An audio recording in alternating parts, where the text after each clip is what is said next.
आज मैं आपको बताऊंगा इलॉन मस्क की कंपनी, जो भी इलॉन मस्क की कंपनी से टेस्ला है और ये मतलब जो भी उसमें जिसमें वो काम कर रहा है, जिसमें वो है स्पेसिस वगैरह में, और इसे उसकी एआई वगैरह के हवाले से जो भी कंपनीज है। देखो, कंपनी उसने बहुत सारी अभी रिकमेंड कर रहा है, आगे बहुत सी कंपनीज बना रहा है और आने वाले पास्ट एक्सपीरियंस में हमने देखा है उसकी कंपनीज में आने वाला बहुत ज़्यादा ग्रोथ मिली है और वो बहुत ज़्यादा उसकी कंपनीज जो है वो आगे गई है और उसको फ्यूचर वैल्यू भी बनी है और जिस वजह से वो खुद भी दुनिया का टर्निंग बंदा बन गया है। तो क्या लगता है आने वाले वक्तों में उसकी कंपनीज आगे फ्यूचर में ग्रो करेगी, नहीं करेगी, क्या होगा क्या नहीं होगा? तो देखो, इन्वेस्टर की थिंकिंग पे सोचो। इन्वेस्टर, एक मैं जो बातें कभी करूँगा, हो सकता है किसी को बुरा लगे, किसी को अच्छा लगे, क्योंकि किसी के माइंड में नहीं बदल सकता। लेकिन मैं एक इन्वेस्टर की थिंकिंग, जो आप एक अच्छे इन्वेस्टर हो तो आप इन्वेस्टर में क्या देखते हो, उसी से मैं बोलने वाला हूँ। जो आपको बुरा लगे उसके लिए पहले ही मैं माजत करता हूँ कि देखो, उम्र देखते हो सबसे पहले कि सामने वाला एक कंपनी का ऑन करते हो, उसकी उम्र तो ऐसी है कि यार वो कंपनी ऑन कर रहा है, उसकी उम्र अब 70 साल 60 साल है और उसका हम देखते यार उसका पीछे में कोई बेटा वगैरह नहीं जो कंपनी को संभाल पाए या इस काबिल नहीं है। काबिल है तो सही है, नहीं काबिल वो कंपनी संभाल पाए और इस टाइप की चीज़ उसका बैक नहीं है तो उसकी कंपनी आगे चल पाए। और पता है क्या, इसी को इस लॉन्ग मासी है जो ये कंपनी को चलाया तो चलाया, वरना नहीं चल पाएगी ये कंपनी। तो उस सूरत में आपको तमाम चीज़ें पता हो तो ये मतलब इलॉन मास्क या कोई भी ऐसा एक ही चीज़ बन रहा है, वरना इलॉन मास्क की है तो ये कंपनी है। इलॉन मास्क अल्लाह ना कर कुछ हो जाते हैं इस बंदे को तो ये कंपनी डाउन हो जाएगी, डूब जाएगी। वजह ये कि उसने अपने अपने नाम में इलॉन मास्क एक ब्रांड बन गया है, जिस वजह से लोग को उसकी बयान उसके दिमाग से का लोगों को थिंकिंग पता है, वो थोड़ा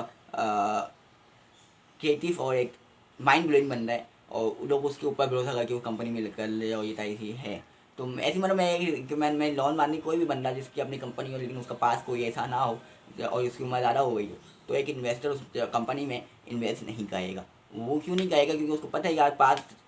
से 10 साल का बाद तो वो मर जाएगा और मरने के बाद वो कंपनी कौन संभालेगा? ना उसका बेटा है, ना उसका कोई बेटी है, ना और ना ही कोई इसके अंदर और है भी तो उसके अंदर एबिलिटी नहीं कि वो कंपनी संभाल पाए। तो और बाकी वो या वो कंपनी या वो कोई जॉब करता है, कोई भी एक चीज़ ही कुछ भी हो सकता है। अच्छा, ये चीज़ आपने देख लिया। देखो, उस चीज़ से इन्वेस्टर को देखना पड़ता है, सिर्फ आपको ये नहीं कि कंपनी अच्छी जा रही है, कंपनी अच्छे पे मुनाफा कमा रही है, कंपनी इतना पैसा रिटर्न दे दिया, ये दे दिया। इन्वेस्टर को सिर्फ कंपनी से ताल्लुक नहीं होता, जो कंपनी चला रहा है उससे ताल्लुक होता है। समझ रहे हो? कंपनी से ताल्लुक नहीं है, कंपनी चलाने वाले से ताल्लुक होता है। किसी भी कंपनी का अभी इलॉन मस्क की कंपनी तो रियल वैल्यू से हाईएस्ट वैल्यू में क्यों मिल रही है? क्योंकि जो चलाने वाला बंदा है इलॉन मस्क, वो कंपनी को चलाया है, लोगों उसके ऊपर चला, तो वो उसने जो पास में जो चीज़ें उसने कहा था उसने उसको अचीव भी किया और आने वाले वक्तों में भी नज़र आ रहा है कि वो कोई चीज़ कह रहा है वो भी अचीव करेगा। लेकिन क्वेश्चन मार्क ये है कि अभी उसकी कंपनी की जो वैल्यू है वो ट्रिलियंस के ऊपर है। ठीक है भाई, बहन कोई भी देख रहा है तो अब या उस कंपनी की वैल्यू जैसे मसाले के टॉप में 1 ट्रिलियन वैल्यू है।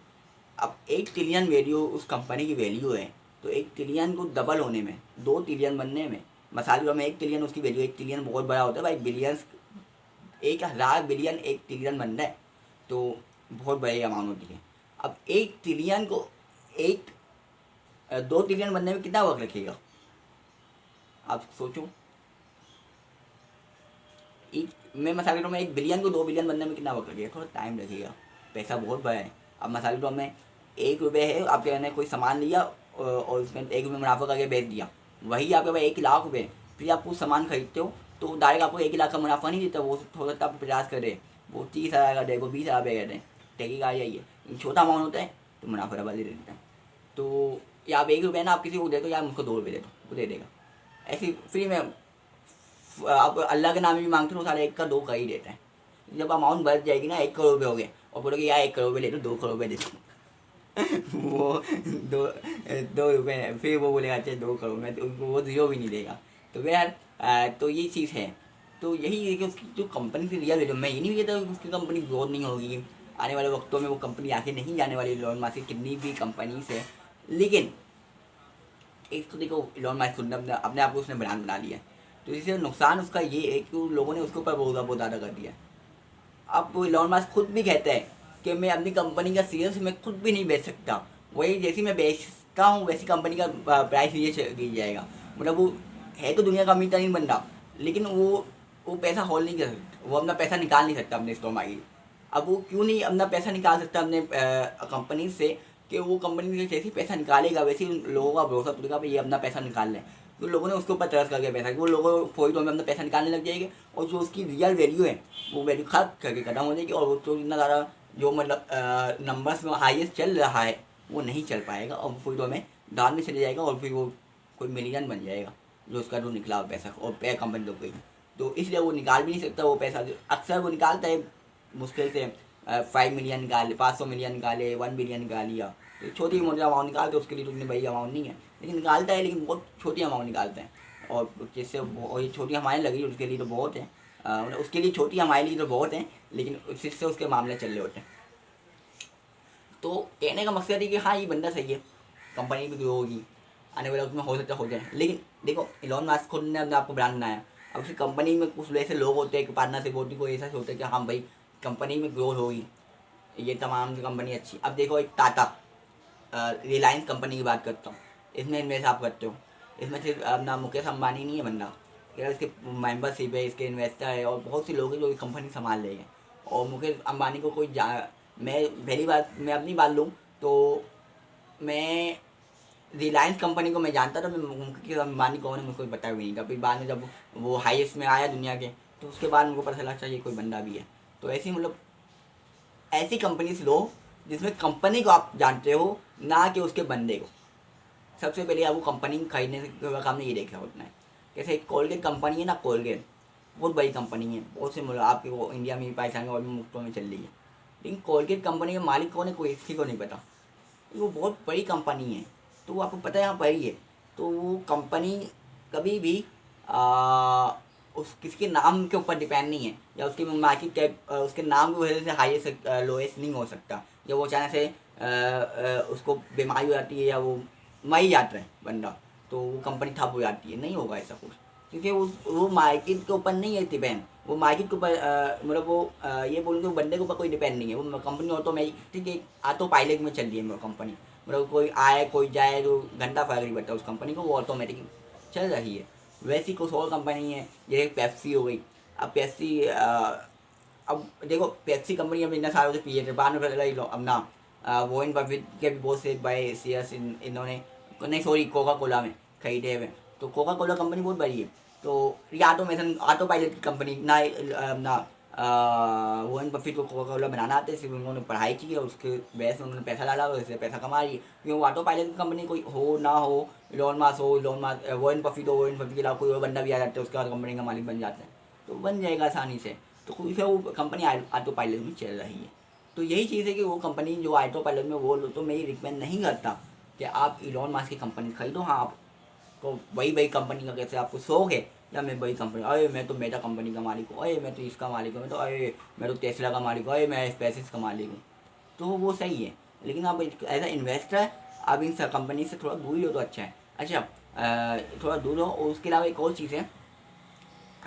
जो मैं आपको बताऊँगा कि देखो अब मैं रिकमेंड करता हूँ आपको बड़ी कंपनीज में नहीं जाओ, आप छोटी कंपनीज लो जिसमें बिलियन की हो, बहुत सी ऐसी आस पास की आपकी कंपनी जिसकी आपको पता है कि वो बिलियंस की कंपनी वो आने वाले वक्त में ट्रिलियंस बनेगी, लेकिन जो ऑलरेडी ट्रिलियंस की कंपनी है वो आने वाले वक्त में डबल ट्रिलियन कैसे बनेगी, वो ऑलरेडी बहुत हाईएस्ट प्राइस है, दुनिया की आबादी 8 बिलियन है, 8 बिलियन आबादी है दुनिया में। अब आपको पता है कि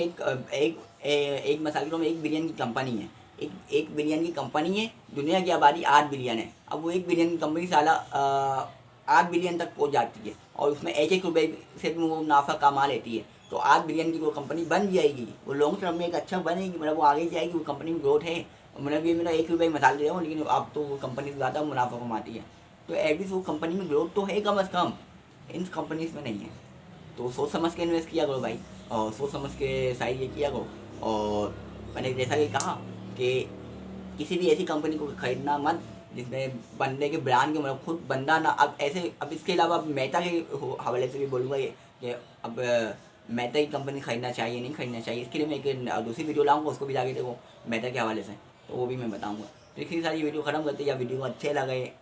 काइंडली लाइक कर लो या सब्सक्राइब कर लो, बहुत ज़रूरत है। ज़रूरत इसलिए है, मैं चाहता हूँ कि हमारे जो यंग है, हमारे जो भी यूथ है, उनको फाइनेंस के हवाले से स्टॉक मार्केट जो उनके लिए नाम से सोचा अबे ये क्या चीज़ है, शौक हो जाते ये क्या चीज़ है पता ही नहीं, तो उनको बहुत आसानी कर पाऊँ और उनके लिए तमाम चीज़ें मैं उनको समझा पाऊँ। कोई ना साइंस नहीं है, हर बंदा हर बच्चा यूएस में 80 से 70% लोग स्टॉक मार्केट में इन्वेस्ट करते और वही